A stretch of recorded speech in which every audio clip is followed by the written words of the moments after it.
Assalamu alaikum wa rahmatullahi wa barakatuh. Dans cette vidéo, on veut résoudre l'application 1 qui concerne la charge d'un condensateur initialement neutre. Application 1. Le circuit adjacent est formé d'un générateur délivrant une tension constante E égale 12 volts, d'un condensateur initialement neutre de capacité C égale 470 microfarad et d'un conducteur ohmique de résistance R égale 100 ohms.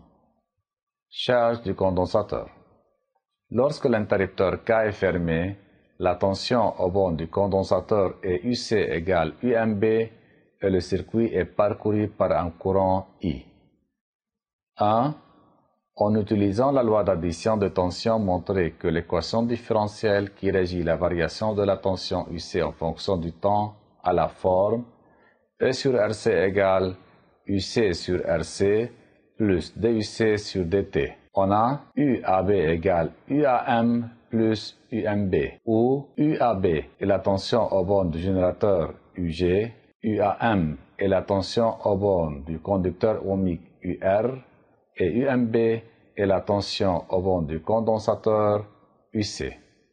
Donc l'équation sera UG égale UC plus UR et E égale UC plus RI avec Q est égal C fois UC et I égale dQ sur dt égale C fois DUC sur dt.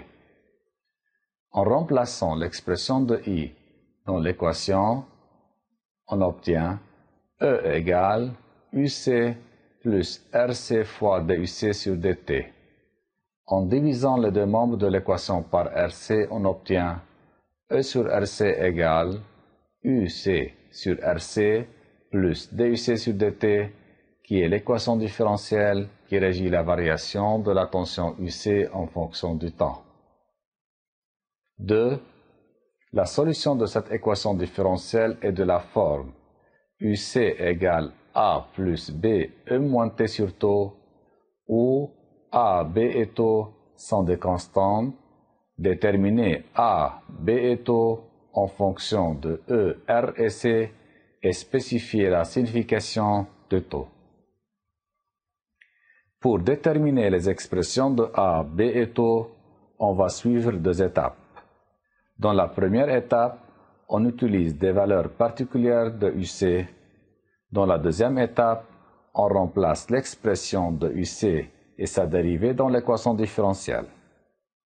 Dans la première étape, on prend AT0 égale à 0, UC égale à 0, car pendant la charge du condensateur, UC égale à 0, car il est initialement neutre.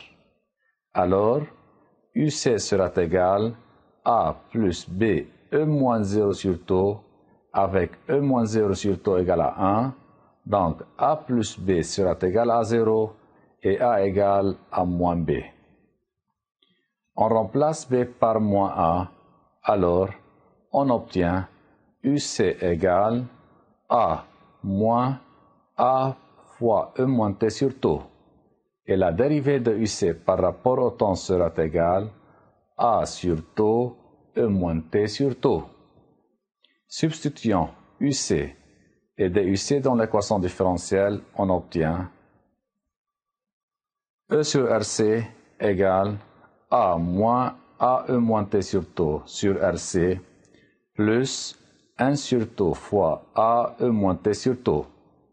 On développe la relation et on obtient E sur RC égale A sur RC moins AE moins T sur tau sur RC plus 1 sur tau AE moins T sur tau. On prend AE moins T sur tau comme facteur commun. Alors on obtient E sur RC égale A sur RC plus facteur moins 1 sur RC plus 1 sur tau fois A E moins T sur tau. Par comparaison, on obtient E sur RC égale A sur RC, donc A sera égal à E, et moins 1 sur RC plus 1 sur tau égale à 0. Car AE moins T sur tau est différent de 0, par suite, tau sera égal à RC. 3. Déduire la durée minimale au bout de laquelle le condensateur sera supposé pratiquement complètement chargé. La durée minimale pour charger totalement le condensateur est 5 taux, où taux égale RC. Donc, T sera égal à 5 fois RC égale 5 fois 100 fois 470 par 10 à la puissance moins 6. Par suite, T sera égal à 0,235 secondes. 4. Déterminer l'expression de I en fonction du temps T. On a I égale dQ sur dt et Q égale C fois UC. Donc, I sera égal à C fois DUC sur dt égale C sur RC fois E moins T sur taux. En simplifiant par C, on obtient I égale E sur R, E moins T sur RC, égale 12 sur 100, E moins T sur 0,047. C'est la fin de la partie 2 application. Merci pour votre attention.